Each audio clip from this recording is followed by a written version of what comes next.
I didn't catch my wife in bed. I caught her in a nap. It was late February in Spokane, the kind of night where the rain doesn't fall so much as it presses itself against the windows like it's trying to get in. The house was quiet except for the fridge cycling on and off and the soft, stubborn hum of the heat trying to keep up. I was sitting at the kitchen island with a mug of coffee that had gone cold, scrolling through an app I never thought would matter. And in about 30 seconds, my entire life rerouted. The crazy part is I didn't yell. Not then, not later, not even when she tried to make me feel stupid for noticing. I just stared at that little digital floor plan, our floor plan, like it was a blueprint someone had forged my name onto. And I started counting variables. Because if there's one thing my job taught me, it's this. When you're responsible for moving people and materials safely through a city, you don't get to panic. You get to plan. My name is Grant Holcomb. I'm 30 yet. I work as a transportation planner for a contractor that handles a chunk of the city's road projects. It's not glamorous. It's spreadsheets, schedules, traffic models, and meetings where grown adults argue about a left turn lane like it's a constitutional right. But it's steady work. Honest work. It's the kind of job you do when you want a steady house, a steady life, a steady future. And that's what I thought I had. Our house sits in a quiet neighborhood where the trees are older than half the cars on the street. The air smells like wet pine in somebody's fireplace when the weather turns. It's not a mansion, but it's clean, warm, and paid down enough to feel like a real foundation. I built that foundation on purpose. My wife Kendra used to say she loved that about me. You're stable, she told me when we were dating. You feel like a safe place. Over time, stable turned into predictable, predictable turned into boring, and boring apparently became something she could justify shopping around for. Kendra runs an upscale salon downtown. She's good at it too. She has that social ease some people are born with, like they came out of the womb knowing where to stand in a room and how to tilt their head when they laugh. She knows how to make people feel chosen. I used to think I was the lucky one. The first shift happened quietly, like mold. No single moment you can point at, just an accumulation of small things that don't belong in a healthy house. She started dressing like she had somewhere to be, even when she didn't. She started taking calls outside, stepping onto the porch with her robe cinched tight, voice lowered like the night might eavesdrop. She started forgetting to tell me about events until the day of, then acting annoyed when I didn't rearrange my schedule like her calendar was gospel. And she started using that tone. The one that makes a simple sentence feel like a verdict. You wouldn't get it, Grant, you don't really notice things. You're sweet, but you live in spreadsheets, the funniest part. She wasn't wrong about the spreadsheets. I do live in spreadsheets. I just also happen to notice patterns. It's literally my job. We don't have kids. That's a fact that sits between couples in different ways. For us, it was something we kept saying would happen after the next project, or after the next promotion, or after the next year, except there's always a next year. And eventually you realize time doesn't care what your plan was. So our house became our project. Our routines, our weekend coffee, our grocery list, our little rituals that felt like stability. I thought we were building something. Turns out she thought she was waiting for something better to show up. The tech in our house wasn't anything exotic. A smart thermostat, a few outdoor cameras, a keypad lock, and a robot vacuum we bought during a Black Friday sale because Kendra saw a video of one gliding under a couch like it was a magic trick. We named it Vlad because it bumped into chair legs like it had a grudge. Most days Vlad ran while we were at work. You'd come home and the carpet had those neat little lines like someone cared. Kendra loved that. She also loved controlling things. She liked setting the schedule, setting the zones, setting the no-go areas so Vlad wouldn't chew on cords or get stuck under the bar cart. It was a small power, but it was power. That's why when I got a notification one afternoon saying Vlad's schedule had been edited, it didn't even register as suspicious. It was just her. Tweaking, curating, managing. I only opened the app that night because the living room rug looked wrong. I know how ridiculous that sounds. Like the most suburban sentence ever written. But the rug looked wrong. The vacuum lines weren't straight. They were cut off in the middle like someone stopped a lawn mower mid-pass. I tapped open the cleaning history. The app showed the last run ended early. No big deal. Then I clicked the map. And there it was, a new no-go zone rectangle drawn over my home office. Not the area near the cords. Not the bookshelf, the entire room. Like someone had told Vlad very specifically to stay out. My first thought was simple, why? My second thought followed right behind it, sharp and cold, since when? I scrolled back. The history showed the same pattern going back 3 weeks. Every Tuesday and Thursday between 2:00 and 4:00 p.m. the office was blocked off. Then the no-go zone disappeared again, like it had never existed. I sat there in the kitchen while rain ticked against the glass and my coffee cooled into bitterness, staring at those little rectangles like they were crime scene tape. Kendra had told me she'd been doing client outreach those afternoons. Networking lunches, inventory runs, meetings with product reps. Meanwhile, my office, the room with the door that locks from the inside, was being treated like a hazard zone. I didn't jump to affair immediately. I jumped to what the hell is she hiding in my office, because I'm still the guy who wants a logical explanation first. So I walked down the hall. The house smelled like her vanilla shampoo and the lemon cleaner she liked. The light from the hallway fixture was soft, warm. Everything looked normal. That's the thing about betrayal. It doesn't announce itself with thunder. It sits on your furniture and wears your spouse's smile. I tried the office door. Locked. We had always kept that door unlocked. Always. My stomach did a slow, ugly roll like I'd swallowed a stone. I stood there with my hand on the knob for a second too long. Then I stepped back, because at that moment I felt something I hadn't felt since my father died, that weightless moment right before grief becomes real. My hands were steady, but my chest felt hollow. And I knew, without knowing, something had been happening in my house. In my space, while I was out working like an idiot, thinking I was providing a life for a person who respected me. I went back to the kitchen and sat down again like I was about to do math. That's what it felt like. A math problem with a missing number. I checked the smart lock logs. Not because I expected anything, but because once you start pulling threads, you don't stop.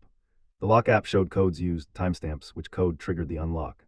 My code, her code, the guest code we used for her sister when she visited. And then a fourth code. A code I didn't recognize. It was labeled temporary, used on Tuesdays and Thursdays. Between 200 and 400. My throat tightened. Not dramatic, not cinematic, just the body reacting to truth like it's poison. I didn't scream. I didn't punch a wall. I didn't go storming into the bedroom to tear through drawers like a maniac. I sat there and breathed through my nose slow, like I was trying not to fog up the glass. Then I opened a new note on my phone. And I started documenting. Dates, times, access code usage, vacuum map anomalies, door lock patterns. If you've never had your marriage crack open like that, you might think documentation is cold. It is. It's survival. Because the moment you react emotionally, you lose clarity. And the moment you lose clarity, people like Kendra rewrite the story. I needed the story in ink. Kendra came home around 6, carrying a shopping bag like a prop, cheeks pink from the cold. She kissed my cheek and asked what was for dinner like we were still the same couple who used to argue about pasta sauces. I smiled back, not because I felt anything warm. Because I was buying time. We ate, we talked, I nodded at the right moments. I asked about her day like I hadn't just found a hidden door in my own life. She mentioned a fundraiser her salon was helping with at a downtown art museum. A charity gala for a youth program. She was excited. She liked being around donors and photographers. She liked the kind of room where people said things like summering as if it was a verb. You should come, she said, eyes bright. It'll be good for you to get out. Be around adults. I let out a small laugh like the joke landed. Adults, I repeated. She smirked. You know what I mean. You're always working, always working. As if that wasn't the reason we had the house, the cars, the vacations she posted about like they were her accomplishments. I said, sure, I'll come, and she looked pleased like she'd just trained me. Then she went to shower, humming, comfortable in the illusion she thought she controlled. I stood in the kitchen and listened to the water run, and for about 30 seconds I let myself feel it. The nausea, the grief, the sudden stupid urge to rewind time and unsee the map. My eyes burned, but nothing fell. Because there's a specific kind of sadness that doesn't cry. It calculates. That night after she fell asleep, I sat in the dark living room with the glow of my laptop reflecting off the window like a second storm. I didn't touch her phone. I didn't guess passwords. I didn't hack anything. I didn't need to. Everything I had so far was from systems I managed. Accounts we shared. Devices in a house I paid for and maintained. I exported the smart lock logs. I saved screenshots of the vacuum maps. I checked our joint credit card statements and filtered by those Tuesday and Thursday windows. There were charges at the same bar downtown, the Houston Room, 2 blocks from her salon. 2 cocktails consistently. Not lunch, not inventory, not meetings. 2 cocktails, mid-afternoon. That's not networking. That's rehearsal. I went to bed around 1 and stared at the ceiling while Kendra slept beside me like an innocent person. In the morning, I kissed her goodbye and left for work like usual. And then, instead of going straight to the office, I drove to a small law firm on the north side that a colleague once recommended during a divorce that got ugly. The lawyer's name was Miriam HSU. She was in her early 50s, hair pulled back, voice calm like she'd heard every version of betrayal humans can invent. I sat in her office and told her the truth without drama. I showed her the logs. I showed her the maps. I showed her the credit card pattern. Miriam didn't gasp. She didn't judge. She didn't say any of the stupid lines people say when they're trying to sound compassionate. She just nodded slowly and asked, "Do you want out?" "Yes," I said. It came out clean. No hesitation. Because whatever marriage I thought I was in, it wasn't this one. She slid a yellow pad toward herself and started listing steps like she was building a bridge. asset inventory, bank account restructuring, direct deposit changes, credit freezing, documentation, communication boundaries. And then she looked up and said, "You don't confront until you're ready for the consequences. The confrontation is not for closure. It's for execution." I almost smiled. Not because it was funny, because it was accurate. Over the next 2 weeks, I lived a double life. The version Kendra saw, the same steady husband. The same routine. The same calm man she thought she could underestimate. The version Miriam saw, a man quietly moving his pieces into place. I redirected my paycheck into a new account in my name only, as legally advised. I set aside funds to cover the mortgage and utilities. I made copies of every important document in our safe. I cataloged assets down to the serial numbers on the tools in the garage.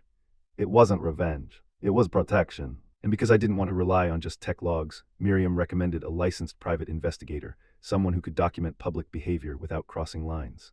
A week later, I had a clean timeline from the pie. Photos of Kendra walking into the Halston room with a man in a fitted coat who carried himself like he loved mirrors. Photos of them leaving together, not drunk, not sloppy. Confident, like it was normal, like I was a detail they didn't have to worry about. His name was Dominic Ware, manager at the Halston room. Charismatic in that practiced way, smiles like currency, hands always touching shoulders. The pie's report didn't include anything explicit. It didn't need to. It showed a pattern of intimacy, hand at her lower back, her laugh aimed only at him, their faces close enough to share breath. In one photo, she adjusted his collar like she belonged there. My wife, fixing another man's collar, while I was building traffic plans and signing off on safety protocols like a fool. The depression hit me one morning in a grocery store aisle. No warning, just a sudden wave of heaviness so strong I had to grab the cart handle like I might fall. There was a woman nearby comparing pasta brands, completely unaware that the man next to her was realizing his marriage had been hollowed out. I stood there staring at boxes of noodles while my throat tightened, and for a moment I wanted to go home and tear everything apart. Then my phone buzzed with a message from Kendra. Running late. Don't wait up 3 words. A casual lie. And something in me settled. Not rage, resolve. I put the pasta in the cart, paid for my groceries, and drove home like a man who had accepted a new reality. Because if Kendra wanted excitement, she was about to get it. Just not the kind she thought. The charity gala arrived on a Saturday night when the city was wrapped in fog. Streetlights smeared into soft halos, and the air smelled like wet pavement and perfume. Kendra looked stunning in a dark green dress that made her eyes pop. She stood in front of the mirror and tilted her chin like she was already being photographed. "You clean up nice," she said, glancing at me in my suit. I straightened my tie. "You'll survive," she laughed like I was adorable. On the drive downtown, she talked about donors and silent auctions and how important it was for the salon to be seen, supporting the community. Her words were polished. Her tone was bright. Her hand rested on my arm like a prop she could display. We parked and walked into the museum, where the lobby glowed with warm lighting and the soft clink of glasses. People smiled too wide. They hugged too long. They introduced themselves like their names were brands. Kendra was in her element. She disappeared into the crowd almost immediately, floating from group to group, laughing, touching elbows, collecting compliments. I stayed near the edge, watching. Not stalking, not brooding, observing, because you can learn a lot about a person by how they behave when they think they're untouchable. And then I saw him. Dominic. He walked in like he owned the room, even though he didn't. Clean haircut, faint stubble, jacket that looked expensive in a way that suggested debt. Kendra's face changed when she spotted him. A quick flash, anticipation, hunger, recognition, before she smoothed it back into polite surprise. She moved toward him like gravity. I didn't follow. I didn't need to. Miriam and I had already arranged everything. The paperwork was prepared. The assets were protected. The evidence packet was assembled. And the most important part, the witnesses, not random people, not strangers, the right people, Kendra's salon partners, a couple of her top clients, the gala coordinator she'd been trying to impress. Even her sister Talia, who I'd invited with Kendra's approval because family should support this stuff. Talia hugged me when she arrived and whispered, "She's been weird lately." "Is everything okay?" I smiled gently. "Tonight we'll answer a lot of questions." Around 9, the gala coordinator tapped a glass and asked for attention. A brief speech. Thank you to sponsors. Thank you to volunteers. Kendra stood near the front with her posture perfect, hand resting lightly on Dominic's arm like it was nothing. She didn't realize she was standing inside the frame. The coordinator announced a special thank you to the Holcomb family for being consistent supporters. Kendra glanced back at me with a pleased smile, like this was my role. Applaud her. I walked forward calmly. No anger in my face. No tension in my jaw. Just a man stepping into a moment he'd scheduled. I took the microphone and let the room quiet down. The lights were warm. The air smelled like citrus cocktails and perfume. Somewhere a jazz trio played softly like this was all tasteful and civilized. I looked at the audience and said, "Thanks for having me. I'll keep this brief." I paused just long enough for curiosity to lean in. "My wife Kendra has poured a lot of energy into being seen as someone who supports this community," I said, voice even. "And I don't disagree. Image matters." Kendra's smile tightened a fraction. I continued, "But integrity matters more. And when the two don't match, the truth eventually shows up, sometimes in places you don't expect." A few nervous laughs. Confusion. I turned slightly, not dramatically, just enough to include Kendra in my line of sight. "Kendra," I said, like I was asking her to pass the salt, "I need you to come stand next to me for a second." Her eyes widened, but she walked over, still smiling like she could control the room with charm. Dominic took a half step forward too, like he was part of this. I let him, because watching a man volunteer himself into a fire is almost poetic. Miriam's process server approached from the side, dressed like staff, clipboard in hand. He stopped in front of Kendra and said, quietly but clearly, "Ma'am, you've been served." It was like someone pulled the power cord on her face. The smile vanished. The color drained. Her hands went cold at her sides. "What is this?" she hissed, just loud enough for the front row to hear. I spoke into the microphone without raising my voice. "Separation papers," I said. "Filed and ready. You'll see the terms." Dominic blinked, looking between us, confusion turning to irritation. Kendra's salon partner, one of the women she'd built her little empire with, stared at her like she'd never seen her before. Kendra tried to recover. She laughed, a sharp little sound. "Grant, what are you doing? This is insane." I nodded slightly, as if I agreed it was a strange place for truth. "It is," I said. "But this is where you like to perform. So I figured I'd meet you on your stage." She opened her mouth, probably to accuse me of embarrassment, of jealousy, of overreacting. I didn't give her the space. I handed an envelope to the gala coordinator, evidence packet, clean and simple. Dates, times, logs, PI documentation, credit card statements, no explicit photos, no crude humiliation. Just a timeline that contradicted every polished story she'd been selling. "I'm stepping down as a sponsor effective immediately," I told the coordinator. "I'll continue supporting the youth program privately, but I'm not interested in funding a public image that isn't honest." The coordinator's eyes flicked over the top page and then back up, face stiffening. Kendra's sister, Talia, covered her mouth with her hand like she was trying not to cry or throw up. Dominic's posture shifted. The confidence cracked. He leaned toward Kendra and muttered something I couldn't hear, but I saw the question in his eyes. "Is there money? Is there security? Is there a plan?" Kendra grabbed his wrist too tightly, like she could anchor him. He looked down at her hand like it was a problem. And then he did exactly what men like him always do when the comfort vanishes. He stepped back. "Whoa," he said, raising his palms a little. "I don't know what this is. This is between you two." He said it like he hadn't been between us for weeks. Kendra turned on him, whispering fiercely. "Don't you dare." He shook his head, already retreating. "I'm not doing this. Not here." He slipped into the crowd like a rat finding a crack. Kendra stood there under the warm lights, surrounded by people who suddenly couldn't recognize her. And I stood beside her, calm. Not triumphant. Vanished. She looked at me, eyes wet, voice thin. "You did this to humiliate me." I lined in slightly so only she could hear. "No," I said quietly. "I did this to end it cleanly. You humiliated yourself." I just stopped protecting the lie. Then I straightened, faced the room again, and offered the microphone back like I'd just delivered a weather update. I walked out without waiting for applause. Outside, the fog wrapped around the building like a curtain. My breath looked white in the air. The city was quiet, damp, indifferent. I sat in my car and exhaled. My hands didn't shake. What shook was the last illusion that I'd been clinging to, the idea that if I loved hard enough, I could earn loyalty from someone who didn't value it. Kendra didn't come home that night. She sent a text around midnight. "Please, we need to talk." I didn't respond. Miriam had already set communication boundaries. Everything went through her office. Over the next week, the fallout moved fast. Dominic blocked her. Not metaphorically, literally. She showed up at the Halston room and got turned away by staff who suddenly treated her like a complication. Her salon partners started asking questions. Clients canceled appointments. Not because I called them, not because I went on a campaign. Because people talk. Because timelines don't lie.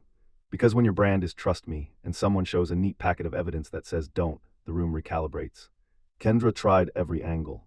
Tears, anger, nostalgia. "You're really going to throw away 6 years? You're not perfect either. You're doing this because you're embarrassed." I listened to her voice messages once, saved them, and forwarded them to Miriam. I didn't answer. The house felt different without her. Quieter, yes, but also cleaner. Not in a vacuum lines on the rug way. In a lungs can finally fill way. I changed the codes on the lock. Deleted the temporary code. Reset the vacuum schedule and removed the ridiculous no-go zone. On the next Tuesday at 2:00 p.m., Vlad rolled into my office like nothing had ever happened. He bumped the desk leg, spun in a stubborn circle, and kept going. I watched him for a second and laughed, one short, real laugh, because something about a robot vacuum cleaning a room that had been treated like a secret felt like a small, symbolic victory. The legal process wasn't instant. Real life is. But because I'd documented everything, because I'd stayed calm, because I'd protected assets early, the separation moved with fewer surprises. Kendra moved into an apartment across town. Smaller, cheaper, farther from the downtown circles she liked. She asked once if we could try counseling. I told Miriam to respond with a polite no. Counseling is for fixing something broken. This wasn't broken. This was replaced. Months later, I ran into Talia at a coffee shop. She looked tired, like someone who'd been carrying other people's mess. She's not doing great, she admitted quietly. I nodded. I'm sorry you're in the middle. Talia studied me for a second. I didn't think you had it in you. I sipped my coffee. Neither did she. Spring came slowly that year. The rain eased off. The trees greened up like someone turned the saturation back on the world. I started running in the mornings again. Not to punish myself. Not to prove anything. Just because it felt good to move forward. I spent weekends fixing small things around the house, loose cabinet hinges, a squeaky stair, like I was reclaiming the space one practical task at a time. Friends asked how I was doing, expecting rage or bitterness. I told them the truth. I'm calm, I said. I'm just done, and that calm wasn't numbness. It was self-respect settling back into place. Because here's what I learned, and I learned it the hard way. The person who betrays you counts on your emotions to protect them. They count on your fear of looking crazy to keep you quiet. They count on your love to keep you blind. Kendra thought I was boring because I didn't make scenes. She didn't understand that not making scenes is exactly what makes you dangerous in a situation like that. Because when you don't waste energy screaming, you have energy left for execution. Lego, clean, final. Sometimes I still think about that first moment, the map on my phone, the little rectangles blocking off my office, the stupid robot vacuum exposing what my wife thought she'd hidden. And I wonder how many lives fall apart because people ignore patterns they're trained to see. Then I remember I didn't ignore it. I chose myself. So let me ask you, if you were in my shoes, would you call what I did justified? Or would you say I went too far by ending it on her stage instead of behind closed doors?